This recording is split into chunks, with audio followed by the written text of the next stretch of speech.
Welcome to NUIC All Access. I am your host, Kyle Kampmier. Joining me is Jay Doyle. We move into our second podcast to showcase the NUIC, and today we are joined by one of the greatest coaches to grace the NUIC.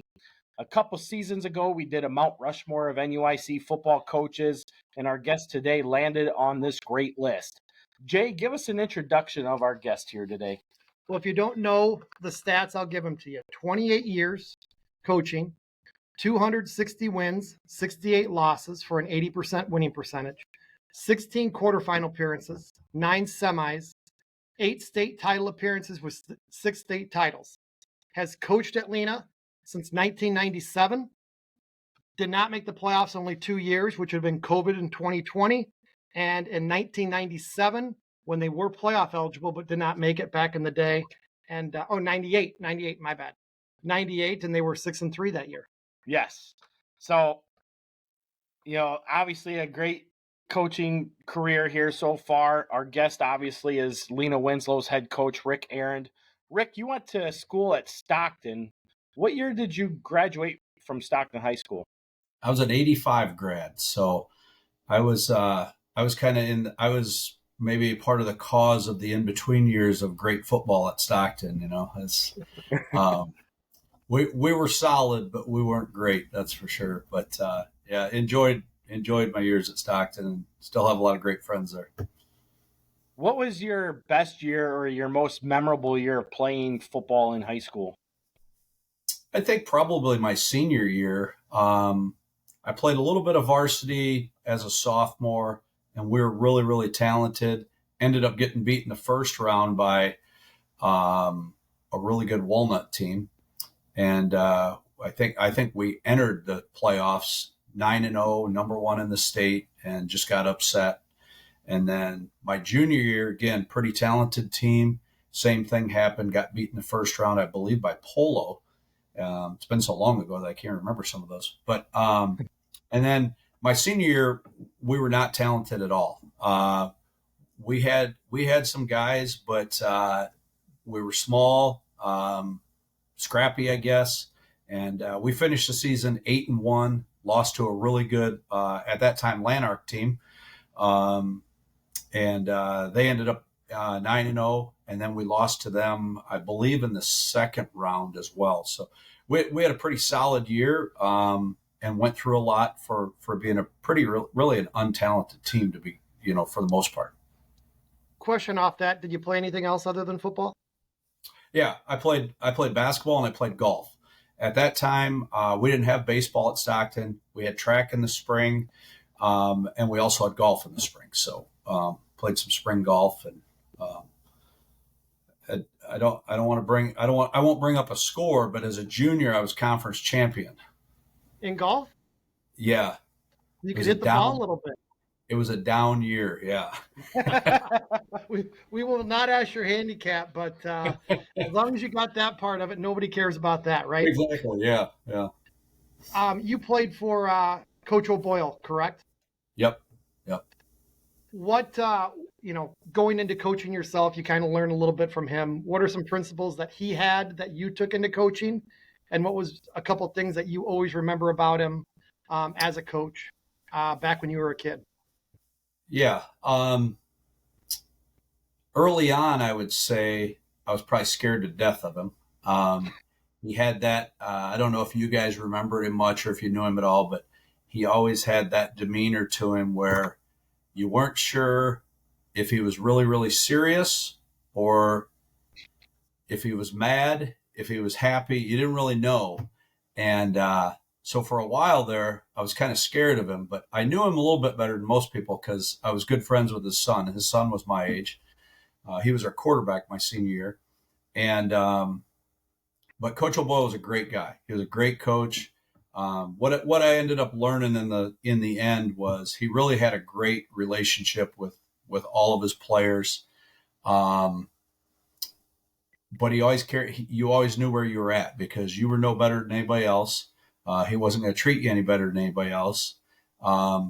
He was just always even keel. He expected great things out of you. He was very, very humble. You would never you would never see him yelling, screaming, patting himself on the back, really blowing anybody out. That happened very rarely. Just always real even keel. And, he it's quite obvious he enjoyed his time with kids and coaching, because he did it for, I don't even know, 36 years, 37 years, something Right. like that, as the head coach. So I did learn a lot from him. I probably wouldn't be coaching today if it wasn't for him and another guy that I had, really two other guys that were assistant coaches of his at the time. Chris Wetler was also the head basketball coach and assistant Coach O'Boyle's. He eventually moved on to UW Platteville, was an assistant for Bo Ryan, and then moved on to Edgewood High School, where he just retired a couple of years ago. But he's in the Wisconsin's Basketball Hall of Fame up there. Had a great career at Edgewood. And then a guy by the name of Terry Harmston, who passed away way too early, but he had been the head coach, I believe, at Leaf River High School. And then came to Stockton as an assistant wrestling coach, assistant football coach. He was a great English teacher, had a great impact on me as well. But if it wasn't for those three, I probably wouldn't be doing what I'm doing today. What is the message that you would send, or that you do send, to most of your players or any high school kids that you come through in your classes about the longevity of the sport, or the importance that sports can bring to their life? Yeah, I think high school sports, they're really kind of a start to the real world. You go through some ups and downs. A lot of times you get what you put into something. And then sometimes, we all know people in the world that work very little and have a lot. And sometimes there's kids in sports that work very little and have a lot. Just, they're living on talent alone. But I think the work ethic that has to be developed for the average kid to excel in high school sports has to be extraordinary. And I think we certainly expect that from our kids at Lee Win. We expect, if our kids aren't in the weight room, they're probably not playing. I'll be honest with you. If they're not working their butt off 3 days a week throughout the summer, they're not playing. And that requires getting your butt out of bed early in the morning, because we're a 6 a.m. workout team. We'll give them the rest of the day. Go, have your job. We're done at 7:30. Go ahead and go about your business. But we're also, I want kids to play 2 and 3 sports. If I had my way, I wouldn't have the weight room open all school year long. After school, I would have kids playing 3 sports. I think that teaches a lot of things. I think it's good on your body. I think to transition from football, for example, to basketball, and then basketball to track or baseball. I just think that's healthy for your body. I don't think somebody should be playing basketball year round. I don't think somebody should be playing football year round. Swinging a baseball bat, throwing 200 pitches a day. Whatever it might be. I think it helps kids become more well-rounded. And we have a lot of 2 and 3 sport athletes.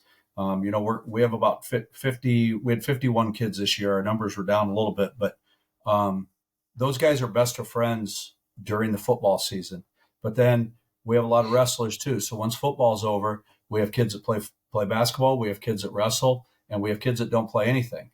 And their relationships go from being together 24/7 at school, on the field, on the bus, in the weight room, to they see each other in school, and that's about it, because they're going their separate ways after school. So I think it makes you a more well-rounded person, because you're dealing with different people all the time. And then, spring sports are a totally different deal, because how crazy the baseball season is and the track season. You get to about 2:00 in the day, you're not going to see anybody else till tomorrow except your teammates, because who knows what's going to happen with the weather and everything with track and field and baseball. But I just think that it's an important part of your upbringing, of becoming a person, of becoming a responsible adult. And I think football in general is even probably more so, And somebody who's not a football coach will argue otherwise, and that's fine. I understand that. But I think football teaches you a lot of things because you have 11 guys on the field at a time that have to really work as one unit. Basketball's the same way, but there's only 5 of you. Baseball is even a little bit different because, you got to pitch every minute and a half or whatever it might be, every 40 seconds. So there's a lot of downtime. But I think football is the ultimate team sport and makes you do things that are similar in life. Well, I think you hit the nail 100%. I think the best teams I've been around too, on the other end, when it's just not Alena, or you look at all these other teams, you see their names in every sport. We'll go from seeing the kids that you had playing the state title game, and I can think of Rinkowska and Mann and all them. You're going to see their names in the basketball page, right? Yep. And then you're going to see them in the spring. And it's the same thing when we've been successful at. You see that in other schools, whether it be female or male. When you see teams have a lot of success, you see it in almost every sport. And then, you think why? And I think that's the reason why. For you guys, you do the lifting and all that. A lot of schools implement their lifting. But I think it's one of those things, you can't make excuses for kids. And that doesn't lie. Like the kids that work hard and do it, you maximize their ability. And for all 3 sports, I think that is important. One question on that with lifting, because there's the pros and cons. I'm a lifter year round. I'm kind of the weird guy. I coach girls basketball. We lift during the season, right? Do you guys lift, stay in the weight room during season and incorporate that too? Yeah, we do. And we've been doing it for a long time. We did change something this year once we got to the playoffs. So, but we're a Monday, Thursday lifting team, and we lift heavy during the season. We don't lay off. Our Thursday day is no different than what a Wednesday might be during the summer. We're going to hit it hard. And we do a lot of sprint work. Mondays, we start on the track before we ever get into the weight room. And probably, it depended on the weather, but probably half the Mondays this year, we got out our timing system. We were still timing sprints. We're still posting results, things like that. And then once we get into the weight room, again, we're hitting it hard on Monday and then again on Thursday.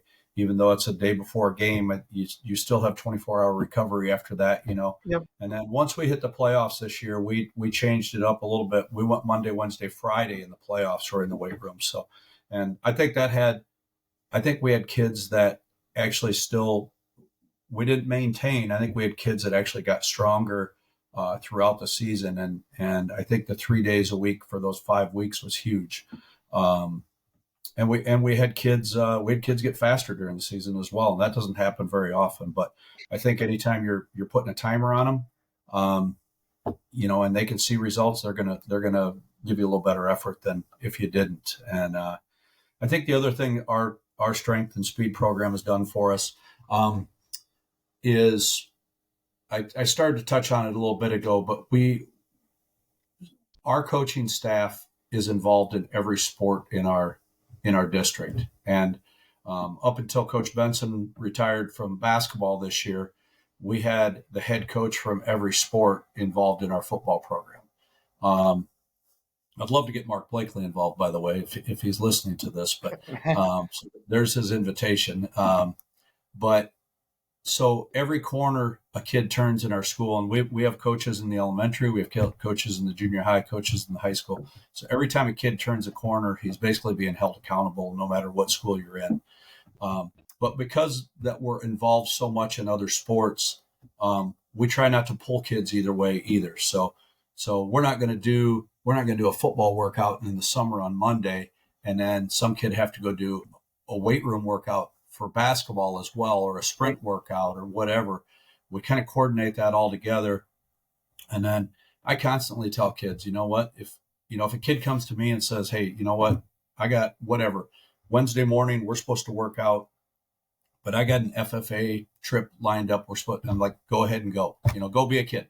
I don't want to be that guy that is pulling you one direction, somebody else is pulling you another. So if if it's important enough for them that they're going to approach me about it, go ahead and go do it. So we try not to pull kids in different directions, but I really think that the whole process, being involved with our program, has really benefited us throughout the years. We never give up on a kid. We had kids starting this year that have never started in their lives. But when they come in as freshmen, they might be 135 pounds, and that kid might be 6 foot and 180 now. So we try to, as kids come along, we give them opportunities, but they got to take advantage of the opportunities. And if you're working hard and giving it your all, you're going to get some chances. And when you're a senior, our kids know as seniors, they're going to get the first opportunity, to be on that field and possibly be a starter. A lot of playing time, huge contributor. And if they don't take advantage of that, they don't take advantage of that. And sometimes they get passed by, and that's okay, because again, that's life, that's life for all of us. But I think it's important that you don't give up on these kids, because that's why we still have 60 kids out for football every year, because they know they're going to get a chance. So when you talk about that step right there, you start your seniors to start off the year. What's the conversation like when you have one of those seniors that's not living up to and or meeting expectations, and you bring an underclassman to fill his role? How do you handle that? Well, I think it handles itself, because the kids know it better than I do, or they know it as well as I do, when somebody's just better than them, and maybe you're giving them a chance and they just don't quite have it. Or maybe, a lot of times a kid will get injured, and I'm not a believer that you can lose a starting job because of injury, but it does happen. Sometimes if a kid's really working his tail off and he gets an opportunity because of injury, sometimes those kids are better than the kids you were playing before. And that happens all the time. I'm not saying it happens once a year or twice a year or whatever, but it does happen. It happens on a regular basis. So I think when kids are given the opportunity and they don't take advantage of it, I think they know as well as I do that somebody else is probably better than them. But still not writing them off, because those kids have been in our program. They're going to play for us, whether they're starting or they're rotating in, they're playing on special teams, they're doing something. They're going to be a significant part of our team. Yeah, normally when you need 11, you'll get a shot at some point, right? Exactly. Yeah. I mean, and sometimes, like this year we had 21 juniors and seniors, and luckily we had, two of the better linemen in the whole area were sophomores for us on both sides of the ball. And lucky we had those guys, because you look down the roster and we wouldn't have been able to even field, 5 offensive and 3 defensive linemen, or 4 defensive linemen, just by sheer numbers. And so, yeah, 11 is, it's hard to put 11 guys on the field sometimes. So circling back, graduated from Stockton, college, and what did you major in, and did you play anything in college or anything like that? I was a Loras College grad of 1989. I played football for a year there. I actually started at Platteville. I went to Platteville for a year, not even sure why. I can't remember how the transfer ended up, but I played a year of football at Platteville, played a year at Loras, found out I was really not very good. I was maybe one of those more untalented guys I talked about in the class of 85 at Stockton, but, Right. And it just, it's not for everybody. You, as a small school kid, when you're playing both ways, and you're playing on special teams, and you play basketball, and you play golf, you play baseball, whatever, I think sometimes you think, I'm good enough to go to Loras or University of Dubuque or wherever to play football. And you find out in a hurry that there's a whole lot of guys that are equal to and better than you. And really, that's what I found out. And it was really, really important to me in high school. And then once you get to college, really, you kind of find out that, there's just a lot of you, and not one of you is any more important than anybody else. And, it just becomes less important. It's not the same. And so I graduated from Loras. I was just a PE major with a minor in sports management. I went on. I didn't do my student teaching right away. I had enough credits to graduate, and then I got into a master's program into grad school at Indiana University.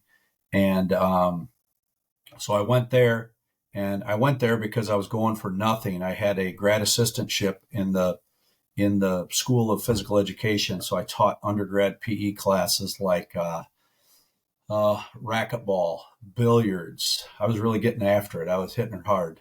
You were a pool guy. Well, wasn't really, but I could supervise a class.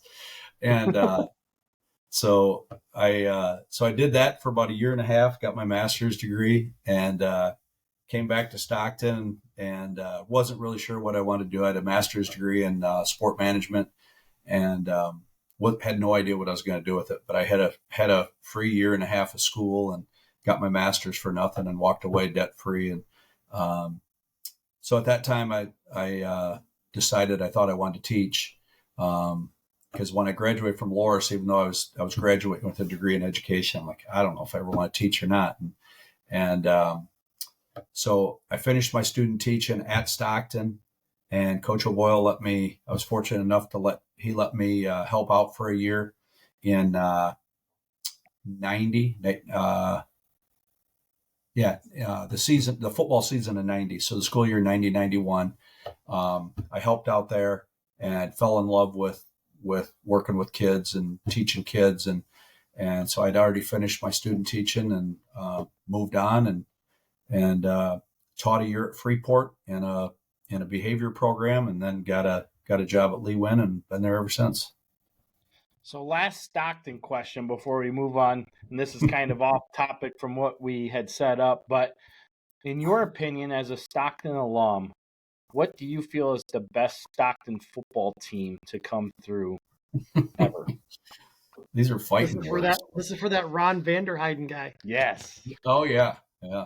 He's always posting like pictures. He'll have a picture of this.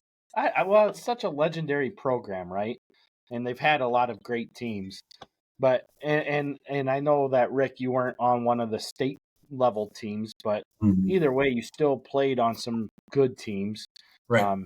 Whether you played it down to say that they weren't so great, they were still good. I mean, Coach O'Boyle had a legendary record in his own right by the time he retired with the state wins lead in 1997. But yeah, tell us what you feel is the best Stockton team in your opinion. I think it's hard to compare teams because they're so vastly different. The team from Stockton that took second place in 2012, those kids were built drastically different than the state championship team in 78. Obviously, as a team, 78, 91, those were, because they won state championships, they're the best team.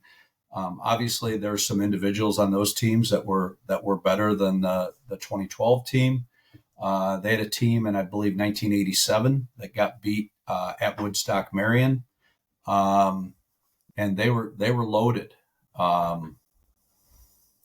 That team right there would be hard to argue that it is not the best team. They just ran into a buzzsaw with Woodstock Marion, but I can't necessarily say one way or the other what the best team would be. And I'll say the same with our teams. I'm sure that question's probably coming up, but so I talked to Sean Haas, who was on that 87 team quite frequently, actually. Obviously, he still helps assist at Stockton.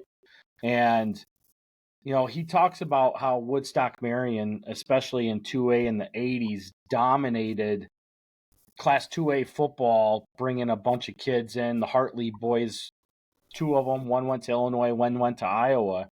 What's your take on private schools and the multiplier? I mean, the multiplier came into effect in 2005. Kyle had to go there. Yeah. It came into effect in 2005, but football enrollment actually was the first thing that took place in 1991 to actually help level the playing field.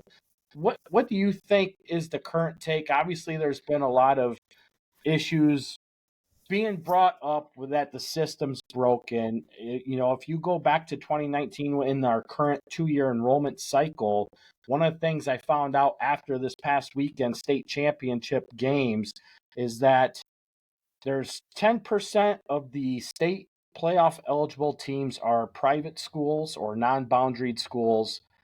28% of them made the playoffs, but 50% of them won state championships.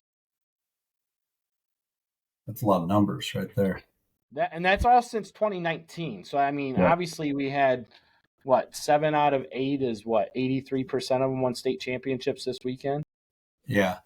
So there's a large growing disparity between private non-boundary school participation to state championships. And I know that other sports, specifically basketball and baseball, see that a lot, but we're really starting to see it take place in football now. Well, a couple of things. First of all, I think the system is broken. I would agree with you on that.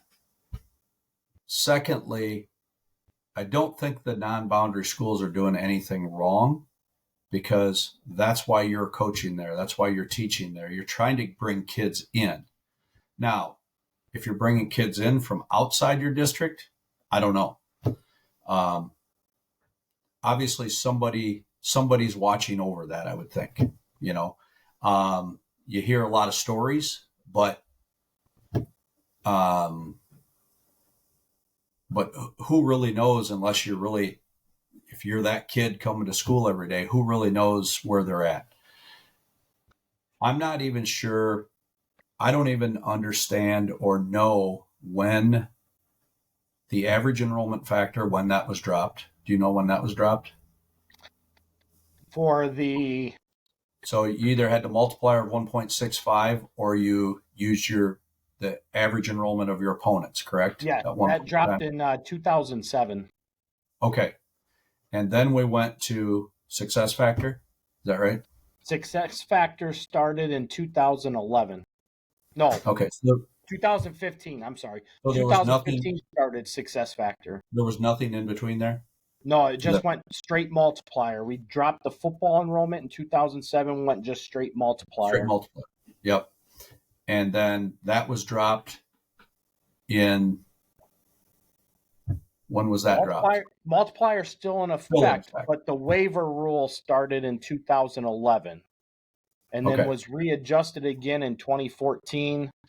And then it got readjusted again with the new 2-year enrollment cycle in 2019. Now, dumb question on that. That has to be voted on to change, right? I'm not sure. Do you remember if there was a vote on that or a proposal? I don't remember. I'm guessing that's a principal's vote.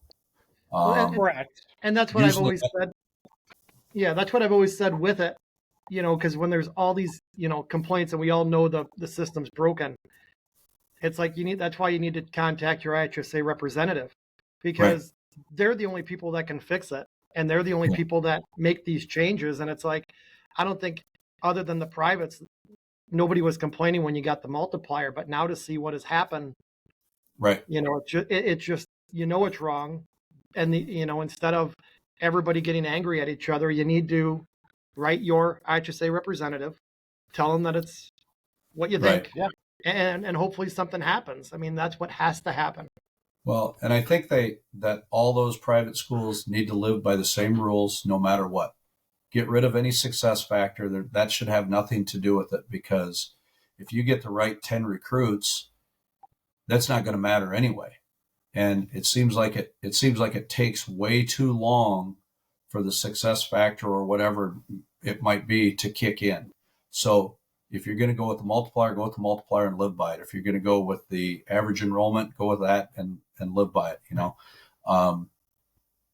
The Aquins of the world, it never really affected them, but it probably shouldn't either, because they're in a city of 27,000, 22,000 people or something like that. And the outlying schools are small schools, and you're not losing those kids anyway. So, and really, if you go by the radius as far as what you can go into outlying areas, there's not too many places from Freeport that you can even touch. So, so what was happening with Aquin was legit. I mean, they shouldn't have lived by anything else. Their enrollment was so little that the multiplier didn't affect them. And nor should it. But when you get into a city like into the Chicago area, and you have hundreds and hundreds of thousands of people within that radius, then you got stuff to worry about. Then you got to do something about it. But so I think if you just had a rule and stuck to it, I think it'd be fine. I don't know. I told Kyle that story on a different topic because everybody's all hot over football. But I went last year to the state final for girls basketball. I normally go down every year, right? So 2 years ago, a team by the name of Deerfield made it out of Chicago, right? They had two of the best guards I'd ever seen. Fast forward the next year, you're kind of checking on to see how that team's doing, right? Because they caught your eye at the state tournament. Well, they're like a 500 team or under 500 team. And I'm like, how can that team with those two girls be under 500, right? Then I start doing my thing.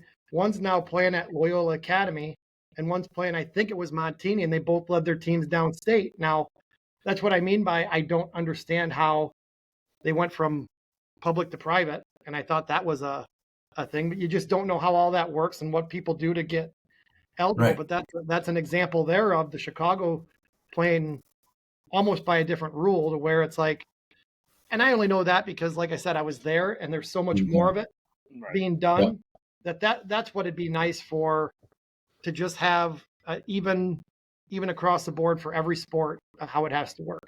Well, I think it's the only way for it to work because an organization like the IHSA, they can't monitor all that. No. Just it's absolutely crazy. Just the wide range of miles in between everything, number of people in the state of Illinois, and then you get into the Chicago area, like you're saying, it's a whole different ball of wax. So I think if you just had a rule and stuck to it, that might be the best. Right. But I don't know. There might be arguments against that too. I don't know. So we're gonna shift topics again. Thank you for answering that question. Yeah. Most people don't know this, but you started coaching basketball in 1994 at Lena-Winslow for 3 seasons. The golden age of basketball, I would like to say. The golden age. Is that something you wanted to do at that time? And what made you go from basketball to football? Well, at the time, Dick Lady was still the head coach at Lena-Winslow when I got there. I would compare Dick Lady a lot to he was maybe a little more flamboyant than a John O'Boyle, but great guy, great educator, great coach. And he had a huge impact on my life too, just from the standpoint of how he treated kids and his rapport with kids and things like that. And he was always a helping hand to them. Let me tell you. And at the time, I was his freshman coach when I first started here for a couple of seasons. And John Wallace, who was our head football coach, was his sophomore coach. And so that kind of got me involved, and I was involved in football right away as well. And Dick decided after my second year or third year, he was going to retire, and he was only 49 and a half years old. He was just under 50. And at that time, the state was trying to get those higher paying teachers out of teaching, And so Dick took the deal they had going. And he really wanted the basketball program to stay within our current system. And John was a younger guy too. He's a few years older than me, had a wife and young family at home. And he really didn't want to, John was a really good basketball coach, but he really didn't want to take over 2 sports, nor at the time, I'm not even sure if the school board would have let him. That was kind of a no-no at that time, I think, around here.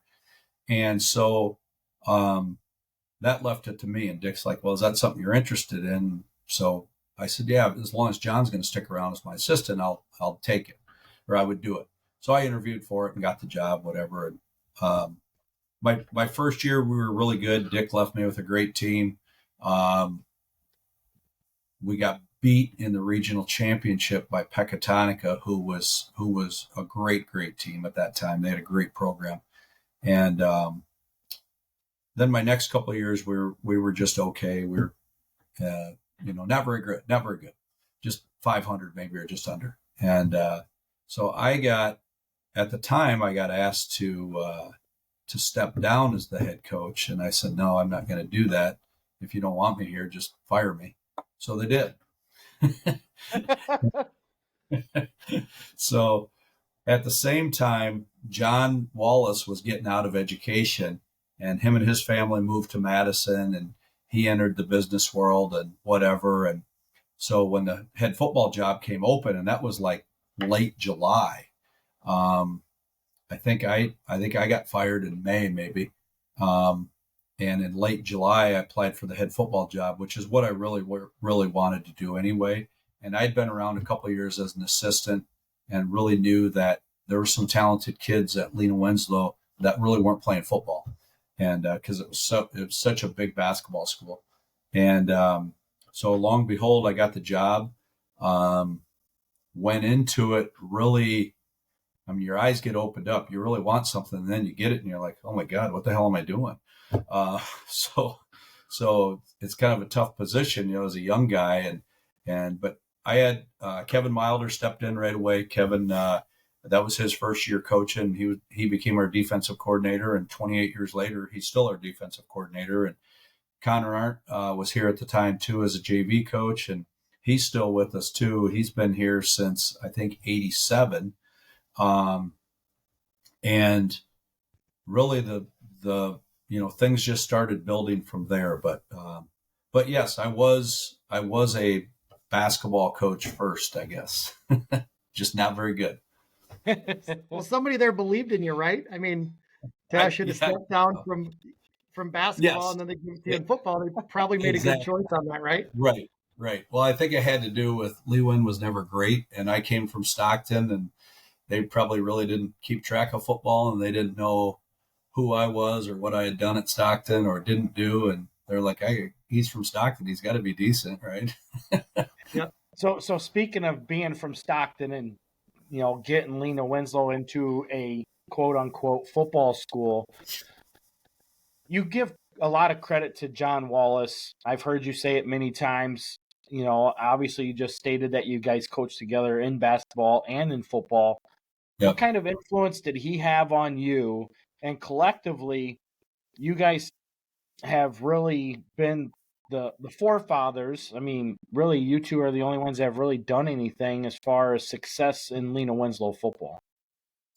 Well, when John got to Lee Win, he was an assistant, I believe, for a couple of years of 2 0-9 teams. And then his first year as a head coach, they were 0-9 as well.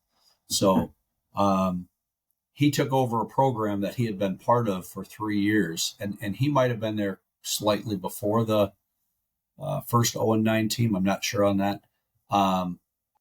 But he took over a program that had been 0-27 over the course of 3 years. He was a great high school player from Makokata, Iowa, played at South Dakota State, had a decent career there, and he blew his knee out, I believe, if I remember right.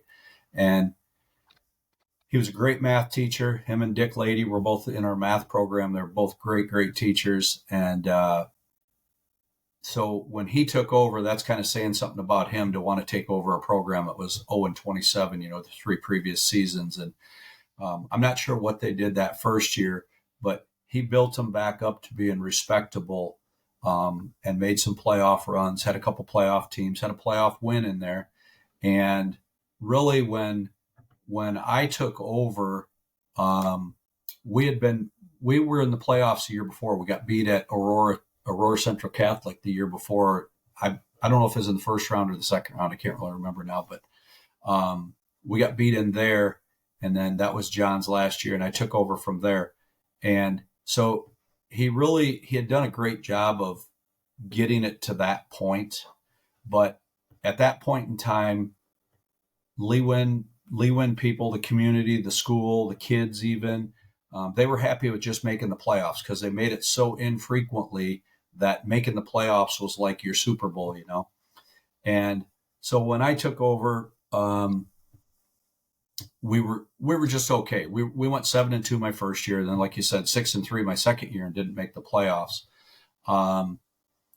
And shortly thereafter that, I'd probably been the head coach like 6 or 7 years, and we were just okay. We'd have a good year, then we'd have a 6-3 year, 5-4 year, whatever it might be. We've never been worse than 5-4. And there was a point in time where I gathered our coaches together, and I was like, you know what? If I'm going to keep doing this, we got to kind of all recommit ourselves to the process of this, and we got to work to get better in the off season. Doing whatever we have to do to make our program better. And I'm not exactly sure how everything went. And I said, because if we're going to keep being mediocre like this, and to me that was mediocre.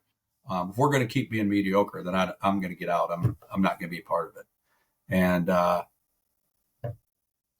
can't even explain what has happened since then, but it's been a wild ride, that's for sure. Well, that goes kind of into our next question. So something that does come up a lot is, how do you guys keep winning, and what do you truly feel has contributed to Lena-Winslow's success? Yeah, I speak at a lot of clinics. I don't do that very good either, though. My days of getting asked are probably few and far between, because I'm pretty dry at them. But I get that question a lot, especially at clinics, is how have you been consistently successful? Because we don't always have the kids. We're like anybody else. We have a lot of talented kids, but we have a lot of kids that are great players for us who are not very talented too. So I think a couple of things. I think number one, our staff has been, for the most part, intact for years. We've lost a few guys here and there, and we've lost some really good coaches that have moved on. But it seems like every time somebody moves on, we get somebody in who is equal to. We haven't had a paid position that's actually been open, and oh man, I couldn't even tell you, 15, 20 years. So guys that come into our program at the high school level anyway are really volunteers.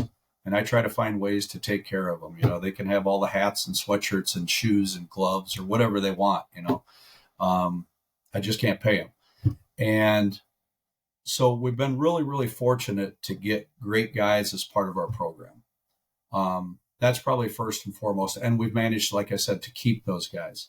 Secondly, I think there's buy-in by all of our other coaches. Mark Blakely, for example, who's our new head basketball coach, he was in the hotel with us on Thursday night. Him and his family were at the game Friday. I thought that was awesome. I thought that was, if you're going to play basketball for him this season, that's a reason to give it your all right there, because he's got your back.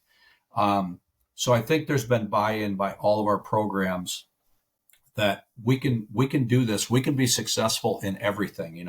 Our basketball program's been really successful the last, ever since Kyle had taken over. But they're kind of always behind the eight ball, because you got to go into it thinking, we're going to get through Christmas break and into the first or second week in January, and we might not be very good because our guys aren't even in shape, So it's a long process, and I respect Kyle for what he had done. I respect Mark for taking over that program. I hope they're very successful. I hope they win regionals. I hope they win sectionals. They do all those great things, because I don't think it has to be just football. Wrestling has excelled over the years. Track and field, baseball's been good. So I think it can be in every sport thing. I think that core group of kids that plays 2 and 3 sports can lead your school to everything. And Jay knows that. He's had that before at Orangeville, at boys level and girls level.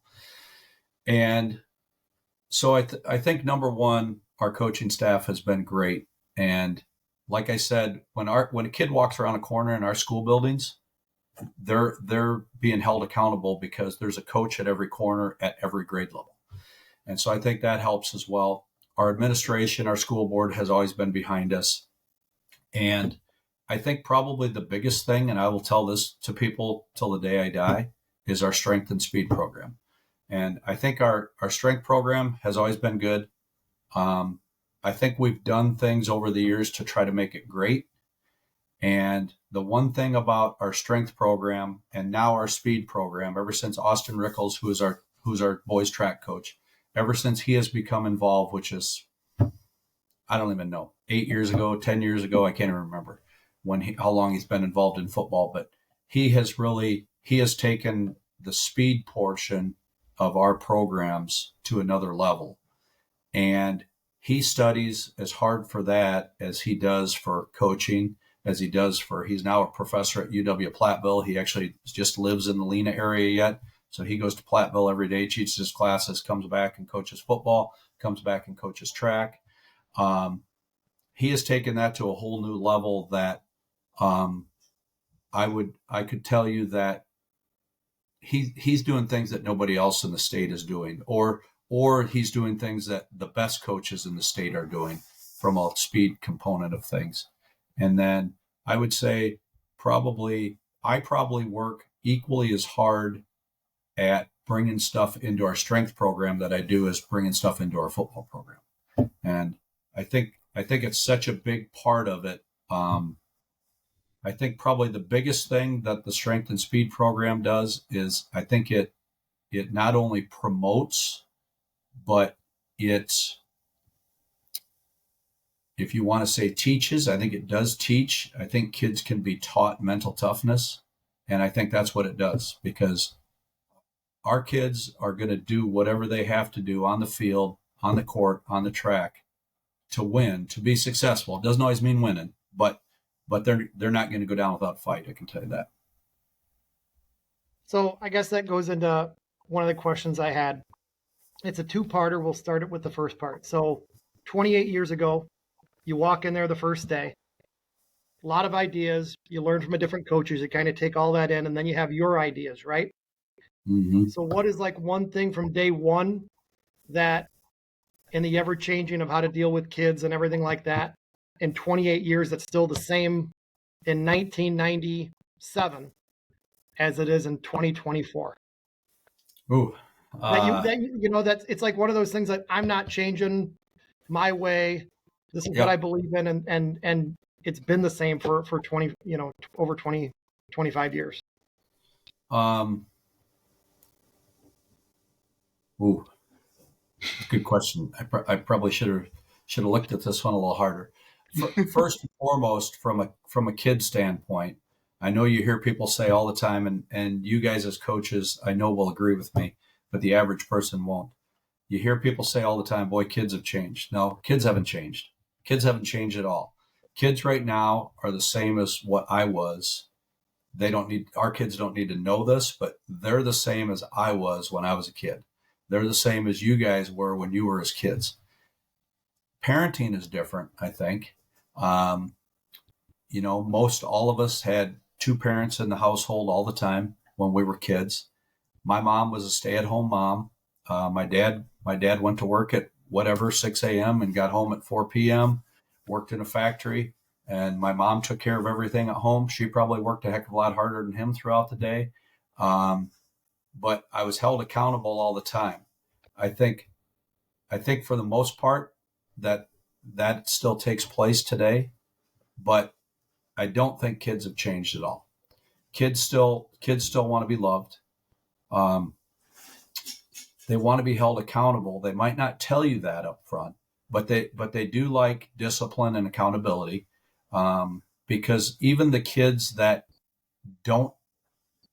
up front don't agree with that or fight you of that, in the end, they're the guys that are reaping the benefits of it most, I think.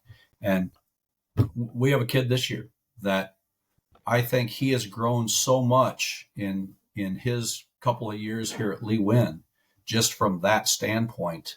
And he's a much better person now than he was a couple of years ago.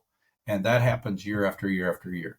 So I think first and foremost, I think even as a young coach, I was probably actually harder on kids as a young coach than I am now, just because now I think I I probably understand kids more, and you understand that some things aren't worth fighting. And I can't even give you an example on that, but I'm a little easier going now, and I don't sweat the small stuff so much, that I used to. For example, one of my rules years ago was kids wanted to wear bandanas under their helmets. I'm like, no, we're not looking like a bunch of hoodlums. We're not wearing bandanas. And probably 3 years into fighting it, year after year after year, Kevin Milder said to me one day, he's like, you know what? Maybe that's not the fight we want to get into. Maybe it's not worth it. And so to be honest with you, I've never thought about it again. And to be honest with you, I don't know that we've ever had a kid wear a bandana again. So maybe me fighting it was promoting it, But from a football standpoint, I'd say the one thing that has never changed in our football program, and from me as a coach, is we are as fundamental as it gets. And that comes directly from Coach O'Boyle, Coach Wetler, Coach Harmston, Dick Lady. Dick was, you were going to do wooden dribble till you dropped with Dick Lady, especially if you couldn't do it very good. And we work on fundamental stuff every day. So from that standpoint, we always tell our kids we want to be great at fundamentals. And, really, if you're really good fundamentally, everything else is going to take care of itself. And that goes, you kind of answered it on the second part, but when you said maybe now you don't sweat some of that stuff, but what's something that you were dead set on, and then it's like, you know what, 28 years later, maybe it wasn't that important. You know what I mean? It's little things like that, maybe that. Well, I really used to harp on kids of, on game night, get home early. I don't want to see your car uptown. The big parking lot in downtown Lena used to be the hangout back in the day.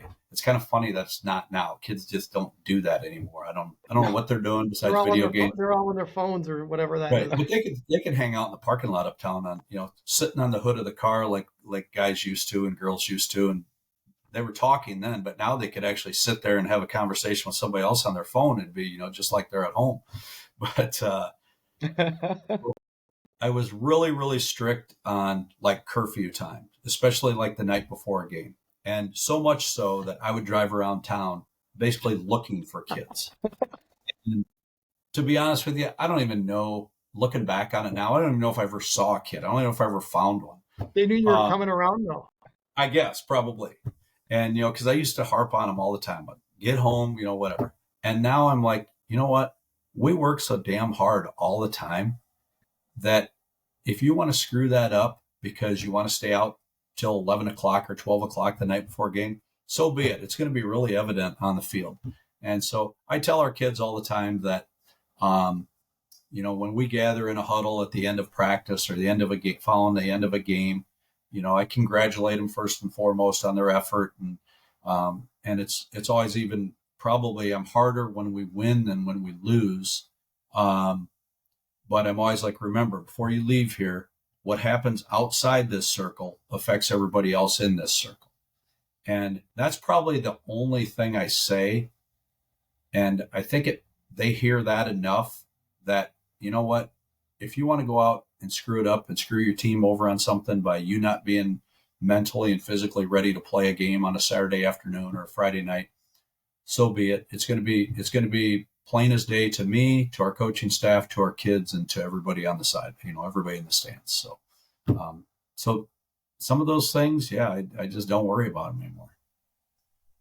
So in 28 years, you've had crazy success. I mean, you're already inducted into the Hall of Fame, but you've also had some tough losses along the way.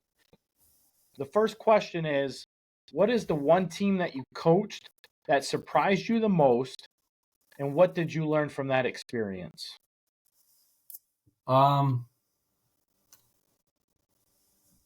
We had a solid team in 2015 that got beat in the second round. And we went 9-0 that year, in the regular season. And that was without our starting quarterback, who would have been a great quarterback. I think he didn't play the entire year. that team ended up getting beat in the second round, but I think they probably overachieved more than anybody. We were really small up front. We were not fast. We were not really talented, but they just got it done. And I don't know what would strike. I don't know what strikes me in terms of what they did or how they did things now here, almost 10 years later. But that team was an overachieving team. And I think this year's team was equally as overachieving. Coming into the year, losing roughly 16 starters. And maybe closer to 17 or 18, really. And having only 6 seniors, some of them really unproven, at the beginning of this year. And then with a couple really huge question marks on the offensive and defensive line, which ended up being, like I said, 2 great players. But those 2 great players were still entered the year as sophomores, I think by the time the season was over, they weren't really sophomores anymore. They had seen kind of a little bit of everything, and they were mature beyond their years. But I think this year's team was his biggest surprise as anything. And I don't necessarily mean by our record or really even the success we had, because I think our kids anymore expect it, and kind of unfairly so, I think, because you shouldn't have to come into a season going, we don't want to be the first team to, not win conference in 3 years, or to lose a playoff game, or whatever it might be. So I think there's some unfair expectations put on the kids, really by everybody. I think our entire area now just expects Lee-Win to win, and the other good teams in the area hope that they can beat us.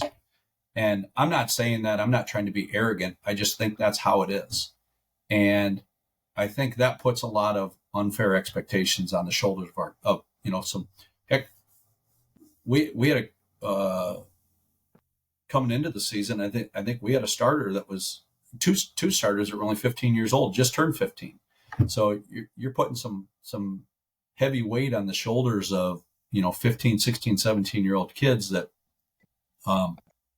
they like that. I think they relish in that, but I just think it's a lot to expect out of them. So I think this year's team was really surprising just because of what they accomplished, how they did it, because they really did it in pretty clean fashion.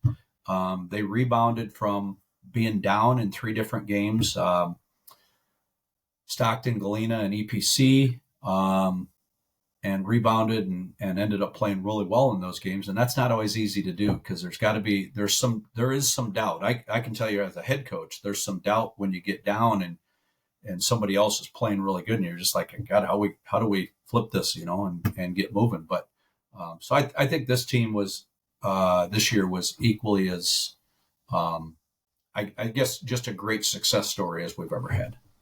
I mean, I apologize if I'm part of that driving factor that gets you to be Kyle will exposed. pick somebody else next year.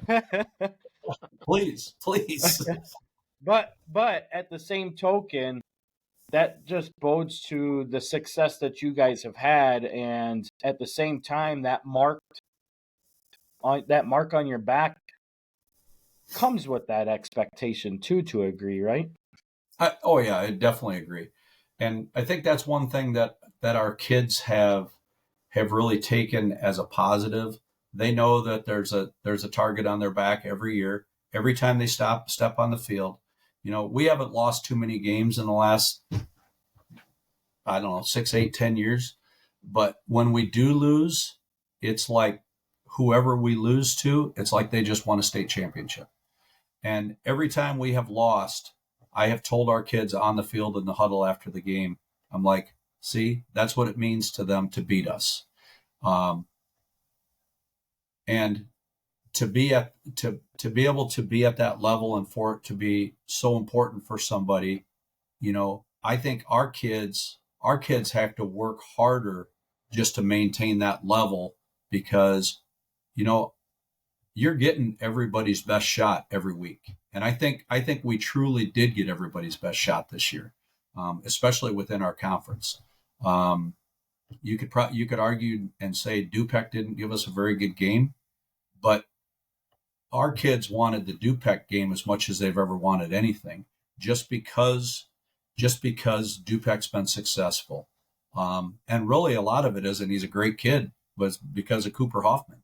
He's such a great player. Our kids want to go out there and put their best game on the field and see if he can beat them. And we always tell our kids that, you know what, if you work as hard as you possibly can, if you can come into the season and say, I have nothing to feel bad about, of what my off season looked like.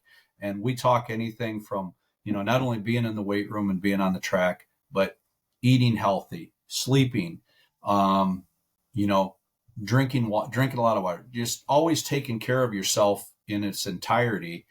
And if you can do that and then prepare yourself during the season, and we tell our kids, I don't want to go home and watch film at night. So I don't expect them to want to go home and watch film at night, but sometime between today and tomorrow, give me 5 minutes, and watch it as we tell you how to watch it. Watch your position, study the guy across from you, study what happens if you're an outside backer when motion goes away from you, when motion comes to you. Where are their best players aligned? Give me 5 minutes of that, and then at the end of the week, if we work our hardest and we put our best game on the field, if somebody beats you, so be it. They deserved it. But don't let somebody not get your best shot. And I just think that our kids have kind of relished in that. And I think it's evident by the success they've had. And I think we as coaches kind of do too. I think you get to a point where you go, I think sometimes coaches go, you know what? I hope Cooper Hoffman doesn't play this week. I hope I hope he sprains his ankle or something like that. And we as coaches now are like, you know what? We want everybody healthy. We want their best shot. We want to see what we have, And so it's kind of been a lot of fun, as you can imagine. But I think from that side of things, I think it's just a challenge every week to be able to, take that to another level and beat somebody at their best game or, whatever. So since 2016, you've had 10 losses, including the COVID year, just so you know that.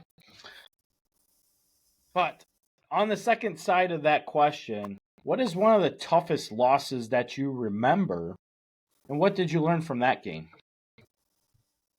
That's pretty easy.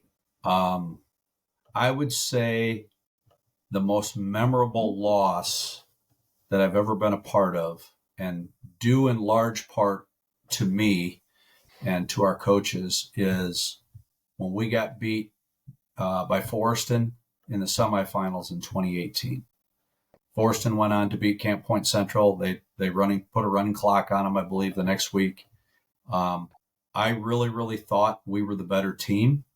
I thought we had more talent. And, when we watched, if you could gut watching film afterwards, when I watched that film afterwards, there were so many glaring mistakes, not necessarily that our kids made, but that were part of that game just due to lack of preparation. I thought that we were just good enough, and I know I should not say this, I should not admit this, but I thought we were good enough to step on any field at any time and win. And we were really good. We had some super talent. We had Sean Ormiston. We had Isaiah Bruce. We were loaded. Ian Keel, maybe one of the better linemen that I've ever played here. And we were loaded. And we lost to a Forreston team that, even people from Forreston would say was not even comparable to the 2 or 3 previous seasons there with the DeVries kids and Christensen and Gavin Fox. I was going to say Gavin, number 37. I couldn't remember his name. But, you got the number right. Exactly. And I could tell you what he looks like in a football helmet, but if he walked into this room, I wouldn't know him. But they were so good. And I think if we had hammered Forreston that day, people from Forreston would have just said, you know what, that was a pretty good run for those kids because they didn't quite have the talent that the previous years had. Well, we had that talent that year. You know, we beat Forreston at their best the year before with the same group we had back that year. Mm-hmm. And I don't think it was anything that I intentionally did or didn't do. I think we were just, or me personally, were just okay with where we were at. And I don't know if our kids recognize that or whatever. Forreston certainly did. But Forreston went in with the same attitude that I was talking about before. Hey, if we're going to work our butts off and we're going to put our best game on the field, if Lee-Win beats us on that day, so be it. But they put their best game on the field and we didn't match it and they beat us. So Yeah, I don't think that we even beat ourselves. They flat out just beat us. No, and that is. Go ahead, Jay.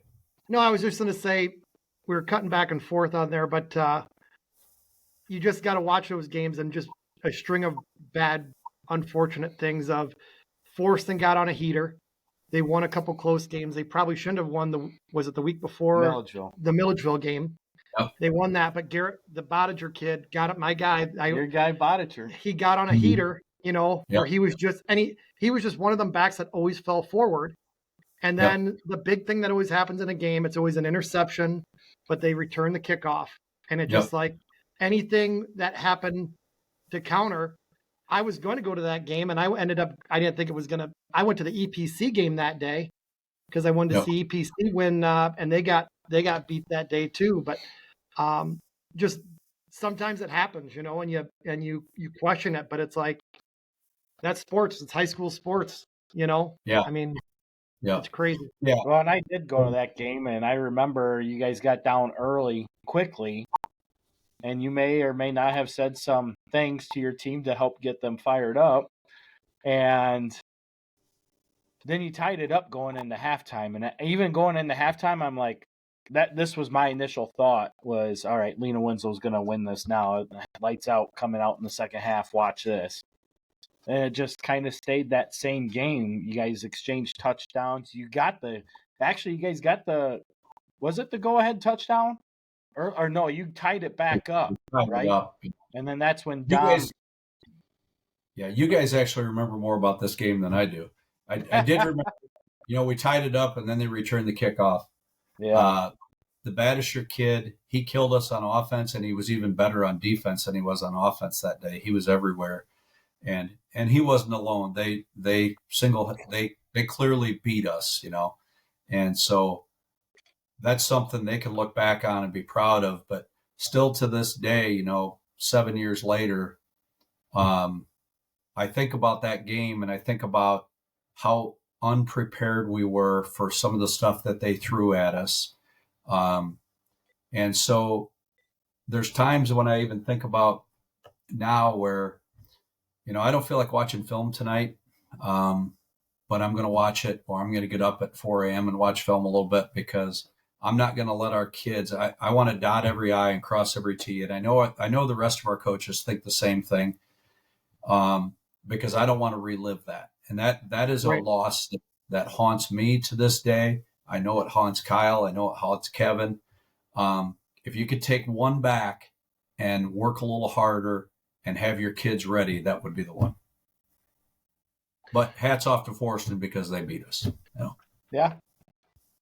So the last one, one of the last ones is, you talk about coaches you played under. Are there any coaches that out there, head coaches or anything that have played under you, or anything like that are head coaches in the area that, you know, some people may not know about or reach out or you talk to still, and that coach any sport? Definitely. And I'm going to feel bad because there's probably some guys out there I'm not going to remember, but obviously at Lee Win, Jesse Snyder, Yep. played for me. He's been a head coach at Princeton, which he really brought Princeton back from the dead, really, when he was down there. Then he wanted to get a little bit closer to home, so he came home, came back and was the head coach at Stockton for a few years and really had them, I think, going pretty strong.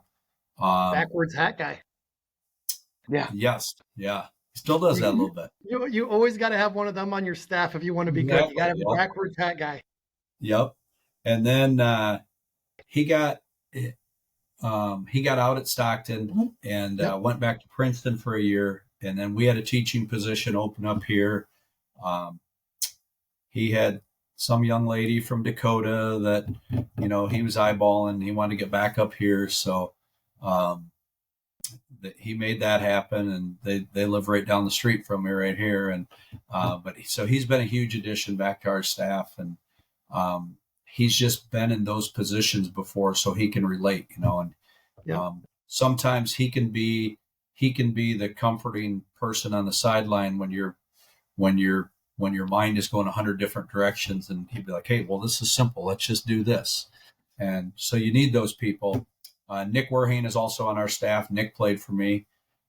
Cade Benson is on our junior high staff, which they help out a lot in our high school program as well.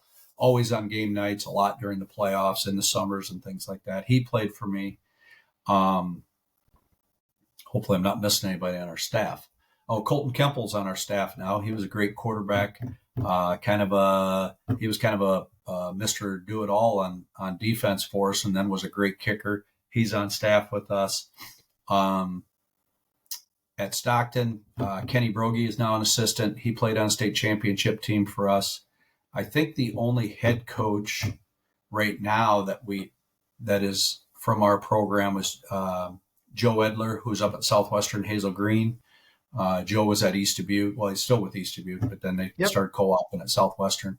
So he's actually had a really nice career there, and every year they get a little bit better. And I talk to Joe pretty frequently, especially during the season. Well, a lot during the off season. During the season, he'll message me and reach out. So there's some guys around the area, that have gone into coaching and things like that. And I'm sure there's more that I'm missing, and I feel bad if I do. Hopefully they're not watching this. So tell us about Jared Gift. How important is he to your He's and it's funny you say that, because I always tell Kyle, and he can agree. The last 2, 3, 4 years, I have said weightlifting, all that, and I know you help out with everything, but I know he's a key cog in your offensive and defensive line. And yep, he is. You guys always see him ahead of the game. I remember the picture, I think it was from 2019, I think Kyle took or someone took, where you guys are already in your blocking position and they're still in a 3-point stance. I think that was a 2019 team, but he is a guy that I know everybody would think I'm crazy, because you got Dunker at Iowa, you had Bruce, but I thought his brother was probably one of the hardest guys to block in 2019. You're talking Jared's brother, Ethan. Jared's brother. Now, Ethan. Ethan Gift. I mean, it just, and I know Jared played for you, but it was just like the motor there. And Jared, the coach now, going back to that, I think just does a great job. And I always think that's the when you get running backs and good running backs running north and south 5-10 yards down the field, and all that's left is a corner or a safety. Yep. They're probably going to win a lot more than exactly. They're playing as a free safety. You're playing free safety for a reason. And I was one of them, I'd return punts, but I was a free safety. So I did not like those guys coming across and trying to make that tackle over and over. Is something that you watch on film a lot when you guys are playing. Yeah. And Jared was a great player for us, and has, been on staff for years now. Since even before he started teaching here, really, he started out, I think, kind of as an aide, and then he worked on his teaching degree while he was working here, and he helps out. He's our fresh off girls basketball coach. Also helps out with track and field. He's our shot and disc guy for the boys and the girls. He's got a lot on his shoulders there, because there's a lot of them. But yeah, so he's been great working with our guys. And he kind of gets pushed around. We have him at the JV level most of the time, but when he's not doing anything, I shouldn't say when he's not doing anything there, but when we need him with us and need another set of eyes or another guy to run a drill, we hit him up. And actually another one that's a volunteer now is Nick Wyburn. Nick played for us. He's with our high school staff now too. And so he's done a great job. But yeah, our linemen have. You got a lot of assistants there. We do. We actually. Good thing you're not coaching basketball still, or you'd need a really, really long bench. Yeah, we'd put them all in the second row. We get a lot of crap for that too, because we have 11 guys on our high school staff, and 4 in the junior high. So we have a total of 15, including myself. And I've had a lot of guys message me over the years and want to be part of our staff, and I either politely say, we're not looking for anybody else. I usually try to politely say it. But unless it's somebody who I really know and think is going to be a really good fit for our staff, or if it's somebody from outside the area, I'll call somebody who knows them or whatever. But we don't just want a number, we don't want just somebody here to be here to say they're on our staff. These guys come every day. They're there at the start of practice. They're there at the end of practice. I hear horror stories about, volunteers at other programs where they're not there half the time. They show up late, have to leave early. Well, I don't want that, because then you're cheating the kids, So, right. So we're really particular. We only have 4 paid high school coaches. We have 7 that are volunteers, and Jared's one of them. Nick Wyburn's one of them. Jesse's one of them. All of those guys are volunteers. Coach Rickles is a volunteer. But they're in it for all the right reasons, they're there, like I said, all the time. So it's been a great fit for us. And it all starts with those guys. I can tell you that. And because they're the ones that are, they're the ones that they're getting us all started at every level. They're the ones that are holding kids accountable, help create or help maintain. I don't want to say maintain, because I think that means you're comfortable in where you're at. And I don't think we're comfortable where we're at. We always want to be getting better, but the culture that's been created, I think all of our coaches, and then our seniors too. This group of seniors was really good with it this year, that small group of 6, but trying to maintain that culture and make it better. And set the standard a little bit higher than it is. I think these coaches and this group of seniors have all been a part of that. So Carrie wanted me to get a question for you, as you used to be a teacher of hers, and she loves you dearly. During our time at IHSA State, we heard so many people from across the state praising the culture and the class that Lena-Winslow football program represents. How have you and your staff been able to work and build and maintain such a strong reputation both on and off the field? I think it's just the sheer fact that we're always striving to improve. Like I said, our strength program, our speed program, we probably make more changes to that year in and year out than we do to anything, trying to just make it a little bit better. It's not drastic changes, but it might be with sets and reps. It might be with a certain exercise here or there that we found that we really like that we weren't doing. It might be with even backing off a little bit. Sometimes the grind is not always the best thing. So I think that constant drive, or that striving to just get better, whether it's in the weight room, whether it's on the track, whether it's on the offensive side of things, whether it's on the defensive side of things, our coaches all go to clinics. And when we go to clinics, you see guys taking notes. They can't write fast enough taking notes, or now it's on their phones or their laptops or whatever. And very rarely will our coaches even write anything down. They're just listening to things, But then we'll get together after a session and talk about what we learned. And it might be anything from a first step on a down block, to a drill somebody picked up that they really liked, or it might be modifying a drill that we currently do because it's something that Stratford, Wisconsin's doing, or, whatever. But it's usually it has very little to do with scheme of things, or of changing things drastically, but just a minor, tweak in what we're doing. And, in watching some of our state championship games before and wins, I go back, and Jesse Snyder and I we've been just adamant about getting better at down blocking because we do so much of it. And sometimes we're just absolutely horrible at it. We've been horrible in state championship games that we've won before. And it's like, we got to get better at that, and so it's just a constant striving to be better, I think is. And then your kids buy into it too.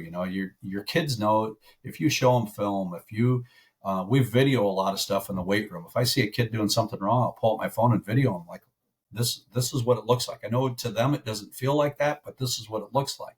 And they'll immediately, they like the instant coaching, I guess, or being able to see themselves. And so I think anytime you can just get better. That's what I'm picturing Cade Benson coming from his first one with a shotgun 4 wide offense for you. That's what I picture. That'd be his probably his last day on the job. So, lastly, we always got to ask this question. We had Tessa on last week, right? Yep. Which I will say you got to do some better work, because Tessa has a Wikipedia page and all that stuff. Oh. You have no Wikipedia page. You got to start putting that resume out there. I'd have to ask one of my. You have to get with Tessa or get with Rune. They'll help you out with that. But our question was to her. So we want to know, you and Kara, Friday night or Saturday night. Everybody's gone. It's just you two. She tells you put a movie in. What are 3 movies that is going to be played on that TV that night? Oh man! Well, this time of year, since we're decorating for Christmas right now, probably Christmas Story for her, and I like Christmas Story too. Actually, one of our favorite trips we've ever taken was to Cleveland, Ohio, to the Christmas Story house. It's in Cleveland. It's in a little neighborhood there. It's really cool. That's probably one of our favorite trips ever. We both like going to movies, no matter what it is. I mean, obviously, you're not getting any more going to the movies is not cheap, so it's not like you're going to go and spend money on just anything. But she's big into horror movies, really anything that's scary as hell.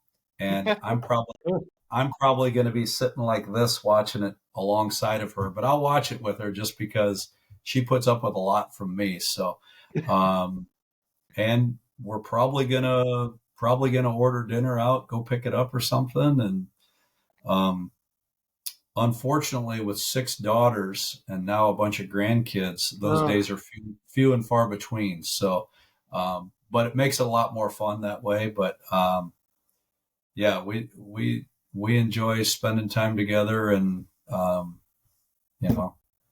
so just getting out and getting to a movie. Yes, exactly. Yeah, I know it's during the football season. I'll go like a month without even being into Freeport. I'm like, I'll go to Freeport for something. I'll be like, I can't remember the last time I was here. Right.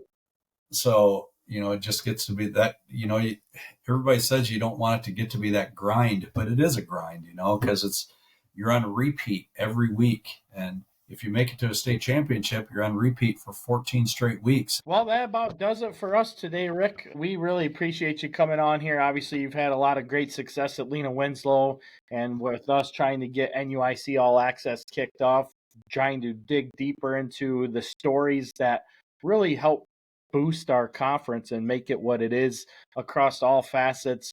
You're definitely the one coach that we really wanted to get on here first, especially kicking us off as the playoffs came to a conclusion. So we really appreciate you taking your time out to talk with us today. So this concludes our show with head coach Ric Arand. Next week, we got some more guests with Amboy's head coach Scott Payne, and we're also going to visit with Stockton Volleyball head coach Maddie Pontius. Really excited to get their stories out as they both went to states in their respective classes for IAFA and volleyball as well.